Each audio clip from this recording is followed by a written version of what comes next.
Mayor Suresh Babu Kadapa కార్పొరేషన్‌ను అడ్డాగా చేసుకుని అవినీతికి పాల్పడుతున్నారని ఎమ్మెల్యే మాధవిరెడ్డి విమర్శించారు. సర్వసభ్య సమావేశంలో ఎజెండాలో ఉన్న అంశాలను చదవకుండా కార్పొరేటర్లతో చర్చించకుండానే ఆమోదించుకున్నట్లు ప్రకటించారన్నారు. దీనికోసం ఇంత ఖర్చు పెట్టి సర్వసభ్య సమావేశం ఏర్పాటు చేయాలా అని ఆమె ప్రశ్నించారు. మహిళా ఎమ్మెల్యేలను అగౌరవపరుస్తుంటే కనీసం వాళ్ల పార్టీ నాయకులు కూడా ఇది పద్ధతి కాదు అని చెప్పకుండా అచ్చొచ్చిన ఆంబోతుల్లాగా మేయర్‌ని మాపైకి వదిలారని కడప ఎమ్మెల్యే మాధవిరెడ్డి అన్నారు. ఈరోజు కడప మున్సిపల్ కార్పొరేషన్లో చరిత్రలో మిగిలిపోతుంది. ఇదొక దుర్దినం. ఈరోజు అబ్సల్యూట్ మెజారిటీ ఉన్న వైఎస్ఆర్సీపీకి సంబంధించిన మేయర్ గారు ఏ విధమైన చర్చ లేకుండా, అజెండాలో ఏ విధమైన పాయింట్స్ చదవకుండా, కార్పొరేటర్లకు ఏ విధమైన అవకాశం ఇవ్వకుండా, వాళ్ళ యొక్క అభిప్రాయాలను చర్చించకుండా మేమన్నీ చదివేసినాము, ఎజెండా అయిపోయింది అని చెప్పేసి ఓ 2 మాటల్లో ముగిచ్చేసి పారిపోయినాడు. ఈ భాగ్యానికి ఇంత డబ్బు ఖర్చు పెట్టి ఈ మీటింగ్ పెట్టి ఇంతమంది భాగస్వామ్యంతో ఇంతమందిని ఇబ్బంది పెట్టి చేయడం కంటే ఆయన ఇంట్లో లుంగి కట్టుకొని ఆయన బెడ్రూమ్లో అయిపోయింది, ఎజెండా పాస్ అయిపోయిందని చెప్పుకుంటే బ్రహ్మాండంగా ఉంటుంది. కనీసం ప్రజాధనమన్నా మనము దుర్వినియోగం కాకుండా కాపాడుకున్నట్టు అవుద్ది.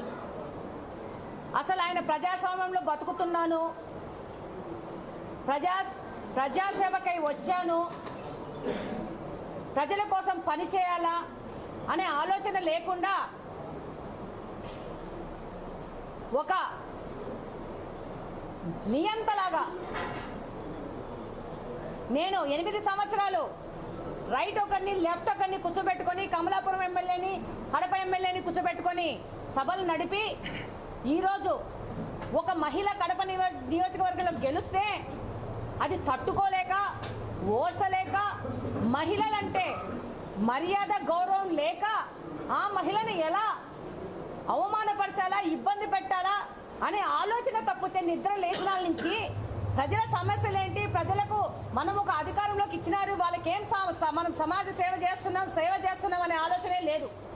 అవినీతి చేయడము, ఆయన కుటుంబ సభ్యులకి కార్పొరేషన్ సంబంధించిన వర్కులు కానీ ఆదాయ వనరులు కానీ కల్పించి ఈరోజు ఒక అవినీతి సామ్రాజ్యాన్ని ఏలుతున్నాడు గత 8 సంవత్సరాల నుంచి. ఈ 8 సంవత్సరాల నుంచి ఎవరు ప్రశ్నించలేదని కడప మున్సిపల్ కార్పొరేషన్ని తను అక్రమ మార్గంలో రాసి పెట్టుకున్నాను, రిజిస్ట్రేషన్ చేయించేసుకున్నాను, నా ఇష్టం వచ్చినట్టు ఈ కార్పొరేషన్ చేయొచ్చనే విధానంగా ఆయన వెళ్తున్నాడు. కనీసం ఈయన ఇంత బుద్ధి లేకుండా ప్రవర్తిస్తా ఉంటే ఇలా పార్టీకి సంబంధించిన పెద్దలు మహిళలను గౌరవించాలా, నువ్వు ఏం బుద్ధి లేకుండా ఇట్లాంటి పనులు చేస్తానని అని గడ్డి తినిపించి బుద్ధి చెప్పాల్సిన పరిస్థితిలో వాళ్ళ పార్టీ కూడా ఏ విధమైన ఆయన మీద చర్యలు తీసుకోకుండా అచ్చోసిన ఆంబోతును వదిలినట్టు వదిలింది. ఈరోజు మహిళల మీద దాడి చేస్తూ అదే మహిళల్ని సపోర్ట్ తీసుకొని వాళ్ళకి ఏమేమి లాభాపేక్షలు చెప్పినాడో మనకు తెలియదు. వాళ్ళకే మెజారిటీ ఉంది, వాళ్ళే ఎక్కి మాకు ప్రొటెక్షన్ కావాలని అనడము, వాళ్ళే నినాదాలు చేయడము, వాళ్ళే పోడియం ఎక్కడము, వాళ్ళే రచ్చ చేయడము, ఆ